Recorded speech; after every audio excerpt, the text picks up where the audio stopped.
I the a-hole for running away and making my parents look like bad people? So, about a year back, my family, me 17 female, my brother, mom and dad, got kicked out of our rental home. My parents struggled financially to support all of us and couldn't find an affordable house that suited our needs, so they came up with a genius solution. They basically started renting a 2-bedroom house and told me in no uncertain terms that I was to go find a family member to take me in. They kicked me out and left me on the front yard with basically nothing but a bag of clothes and my cat. They didn't even help me figure out a living situation. I ended up staying with my disabled aunt for a few weeks, but she couldn't financially support us both, so I had to figure something else out. I ended up venting about this online, and an older friend of mine, Ace, 24, privately reached out and offered to let me stay with him. Ace and I had been friends for a little while at this point, and I trusted him, so I said yes. He drove up to my aunt's place and stayed with us for a few weeks, and then we packed up my things and headed back to Ace's home. Disclaimer: I know this seems extremely sketchy and in most cases would be, but Ace is chill, and we talk with certain members of my family daily, so he's up to date on literally every bit of drama that goes on in our lives, so no one's really concerned about Ace doing anything. We only live about an hour-ish from my aunt. I'm safe. Please don't call Ace weird or sketchy or anything. He isn't. Anyway, recently one of my cousins got married, and I got invited. I wanted to go, so Ace drove me home and I went to the wedding with a friend. This was the first time since they kicked me out that my parents saw me and they freaked out. My mom grabbed me and started screaming and crying about how worried she was about me, and my dad started yelling at me demanding where I went. This was in the middle of the reception. I told them that since they kicked me out, I left. A lot of distant family heard this and got pissed off at my parents for kicking a minor out of the house, and others for them ruining cousin's wedding.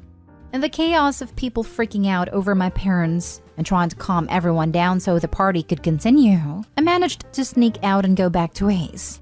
We went home, and ever since I've been bombarded with calls from my parents, another family telling me to go back and stop hanging out with that pervert. I've been refusing and blocking numbers left and right. Also, my cousin forgave me for what happened at her wedding. She said she enjoyed the drama and having the attention off of her while her husband solely blamed my parents for what happened. I honestly think my parents don't actually care about me. If they did, then they would have contacted my school before now about me, or the cops. Or even my aunt who says that they never ever talked about me when they called her. Now for the top comments. Not the a-hole. By the way, your parents can't actually legally throw you out at 17. You could have gone to the cops. And your parents only looked like bad people here because they are. My mom kicked me out when I was 16. I walked to the police station. I was told, she can't kick you out. And I replied that she just did. It was met with another, she can't. I ended up leaving the station because they weren't going to actually do anything. Cops are useless.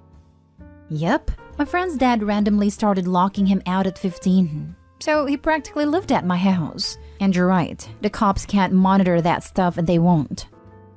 Not stay home. You did nothing wrong. And so long as you feel safe with Ace and he is helping you, I don't see a problem there. Your people who gave you life are just mad they are now known for not being parents. Not stay home. You didn't run away. They kicked you out. They made that scene because family was asking about you at the wedding and they didn't know how to answer. So when you showed up, they saw it as the perfect opportunity to turn it around onto you as running away to deflect from them kicking you out. They didn't expect you to tell the truth. Their little made-up story to save face didn't quite work out for them. Oh wow. And I was wondering, why did the parents start making a fuss of they're the guilty ones? How sordid of them. Not stay home. You didn't run away. You were abandoned. You were left to figure it out on your own, and their reaction was solely to deflect blame away from them. Rude and disrespectful not only to you, but to the bride and groom. You have no culpability in this situation. You could have gone to the police or CPS, and they could and should have been arrested. Please don't say you ran away. That makes it sound like you had a choice in this situation. You were abandoned and forced by them to find your own way as a minor. My heart breaks for you. When karma comes for them, please enjoy the show. Next story. Am I the a-hole for kicking my brother-in-law's wife out of my husband's wake? My brother-in-law, Andres, married to his longtime girlfriend, Bea, last year. The wedding was held 30 minutes from the city by boat. During the reception, my husband, Dante, collapsed. His brain aneurysm ruptured, and he never made it to the hospital. First day of my husband's wake, Andres and Bea came. Andres had been crying. I noticed how he looked like he hasn't had any sleep. Bea gave me her condolences and placed flowers beside my husband's casket. Andres was always there, only leaving to shower and change while Bea would visit every night. On the fourth night, while I was making myself coffee, Bea approached me and started telling me how terrible things had been. Dante dying on the most important day of her life. I told her how devastated I was. We have always been careful since the day we found out about Dante's aneurysm. He quit his job as a physics teacher at our local high school 3 years ago. We visit our GP regularly just to make sure that everything is going well. Bea cut me off and asked me, "So you mean you knew about the aneurysm?" I told her yes, and that he had been taking medication for it. She said Andres never told her about it. She continued saying it was reckless of us to dance and drink when we know about Dante's condition. He only had a glass of champagne. I asked her what she means, and she basically told me that had she known about my husband's illness, she never would have invited us to her wedding. She said we ruined her wedding. That after we left the island, the reception was cut short. Andres was so worried to even focus on his new wife. I told her to leave before I forget that she was ever my friend. She didn't listen and continued telling me how expensive her wedding was, and that by ruining it, I owe her half of the expenses. I shouted at her and told her to get over herself. My in-laws heard us and came to stop everything before it escalated. I told her to leave and never come back unless she apologized. My in-laws, who still didn't understand what's happened, told Andres to take Bea home. Both mother-in-law and father-in-law were upset with me for causing a scene in their son's wake. I didn't tell them what Bea said. They only found out after Andres told them. He and Bea had a fight, and they had moved their honeymoon, which was supposed to be a month after we buried my husband. To make the long story short, Bea didn't apologize. Until now, we still haven't spoken. I don't go to family dinners anymore, but I still have a good relationship with my in-laws. I do believe that I have all the right to be angry at Bea, but I also want to make my in-laws happy. They have been nothing but good to me, and unless Bea and I make up, there will always be tension in our family. So am I the a-hole for the way I reacted? Was kicking her out an overreaction? Not the a-hole. I'm not entirely sure why the in-laws keep inviting her to things after what she said, or why Andres even stayed married to her, but that's for them to worry about. You are under no obligation to go out of your way to socialize with someone who refuses to acknowledge their breathtaking insensitivity and self-centeredness. This, and this. Every word. I am flabbergasted. You went as far as commiserating with her on your own husband's wake. Because, yeah, it does suck to have this happen on one's own wedding. But this was already very, very mature of you. What you got after was just, wow. I especially loved the pettiness of asking for a refund. Yes, like it's okay for Bea to have these thoughts. Emphasis, thoughts. Because grief does weird things to people. And it was her wedding. But you know who you never freaking ever express those thoughts to? The goddamn widow or grieving family. Like, holy crap. Keep it to yourself and or your therapist. And then the part where she asked to be reimbursed. Holy chips. That was so far over the line she's been lost to the sunset. Not today, OP. Look, it's her wedding year and it was completely inconsiderate of OP to lose her husband during that year. Not a-hole. She basically said your husband died on purpose to ruin her wedding. That is beyond a-hole. It's cruel, insensitive and all that. For me, that would be lifelong no contact. This, my husband's best friend, was meant to be our best man and had been in the hospital for a while. But the morning of our wedding, he passed away. One of the groomsmen told me he'd passed, and I knew I was the only person who could break the news. My husband and I did a first look, and I remember thinking, how am I going to tell him that his best friend is gone? I was in my dress. We both had family from out of state, and the cake was there, the flowers, etc. I looked at the love of my life and told him his best friend was gone. Then I said, if you can't do this today, we won't. We'll figure it all out. I'm not going to stand by and watch you have to put on a brave face for the sake of a party when your heart is broken. My husband and I got married that day, at his insistence, and everyone told me later that his best friend wouldn't have had it any other way. We went to the memorial service on the last day of our honeymoon. If my brother-in-law had passed away at my reception, the absolute last thing on my mind would have been witching about a ruined party to his wife at his funeral. All I'd be able to do was sit next to her and provide my shoulder and remind her she's loved. Hope he's not the a-hole, but dear God, I can't imagine what her in-laws are thinking. Next story is titled, Am I the a-hole for choosing my twin brother over my wife? I, 27 male, have a twin, Lucas, 27 male. We are very much alike in some things.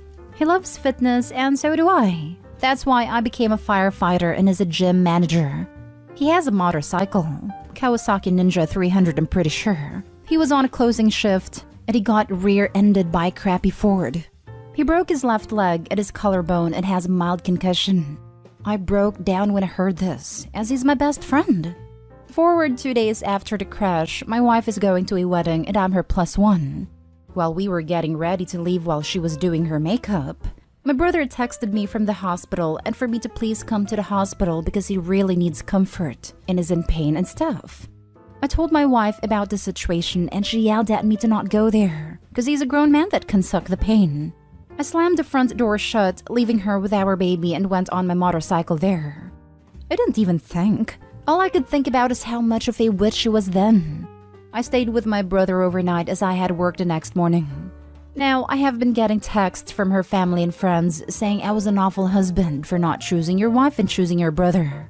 I blocked all of them. And now my wife is expecting me to apologize for something that she started and making me look after our baby as soon as I get from work. I told her I'm not apologizing until you are. I'm sorry, but he is blood related, my brother, and it hurts me to see him in that state. So, am I the a-hole? Now for the comments. Maybe after the divorce, you and your brother can get bunk beds. Fun! You're the a-hole. So you ain't even gonna bring up the fact that she said that he could suck up the pain and that she thought a wedding was more important than supporting a family member in need. It was 2 days after the crash. There was no immediate threat. The twin just wanted comfort, and they had a prior obligation. I'd be mad too. The brother wasn't in any life-threatening scenario where going to a wedding would cause Opie to miss anything. Especially as it sounds like the wedding was local. Not any overnight or anything. So yes, Opie's the a-hole all around. What's the dude going to do for his brother? Hey bro, how you doing? You okay? And magically the brother will get better and go water skiing? You're the a-hole. It sounds like you didn't want to go and this was a perfect excuse. Have you ever heard of this amazing concept called emotional support? Dude just got into a major accident that probably scared the absolute crap out of him, and is now alone in the hospital in pain. Opie shouldn't have left the way he did, although I understand being angry at that rather heartless comment she made. But if my sister was in the same situation, I wouldn't be going to a wedding instead of going to comfort her. I would expect my wife to understand that, and I know for a fact that my fiancé would understand. You don't visit people in the hospital because you can fix it. Also, if he just wanted an excuse not to go, he wouldn't wait until his brother asked for him when he was already about to attend. Or are you suggesting he asked his brother to call him at that moment, like he was a friend getting him out of a bad date? Edit. When I mean taking care of our baby, I mean not doing nothing. We made an agreement before she was born what jobs we would do. Example, she does the feeding and the nappy changing, and I feed her at night and put her to sleep. I'm not a bad father, I'm just a witch sometimes, and I get I overreacted and shouldn't have left. So, yeah. Now for the last story, am I the a-hole for telling my coworker she got what she paid for? So I, 20 female, work with this woman, Julia, 25-ish female, not her real name, and she recently got engaged. A group of us were talking in a break room, and Julia was complaining about how she wanted engagement photos, but professional photographers were too expensive. One of our coworkers then mentioned that I got a really nice camera as a Christmas gift, and that I could probably take pictures for them. Hearing this, I immediately said, yes, but I'm not a professional or anything. I just take pictures of my dog and stuff. Julia told me that a nice camera is a nice camera, and a photographer doesn't matter. She asked if I'll take free pictures for them, and I said I would. I know, I'm dumb, but I wanted to be nice and I felt kinda trapped because she asked in front of everyone. We have the photography session and it went pretty well.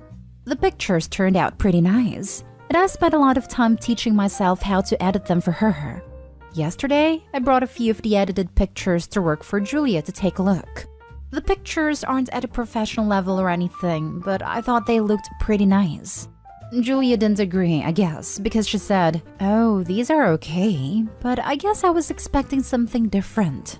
I have a little bit of a big mouth and a short temper, so here's the part where I may have been the a-hole. I said, well, you don't have to be a witch about it. You wanted free pictures and you got what you paid for. Now, I'm refusing to give Julia the rest of the photos, and some of our coworkers are accusing me of overreacting and being too sensitive. Am I overreacting?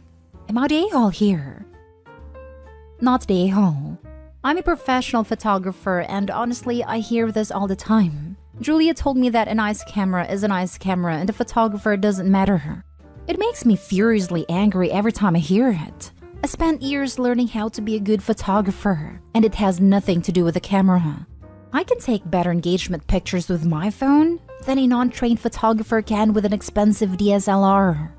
Julia's ignorant and selfish and wants professional quality for free.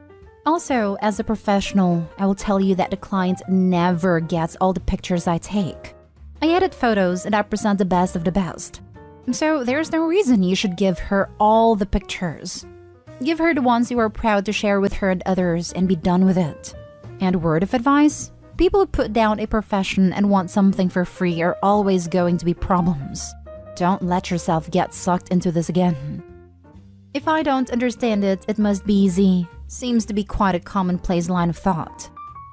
Or, most of the technical skills required are subtle or hidden, so I can call it easy and demand it free.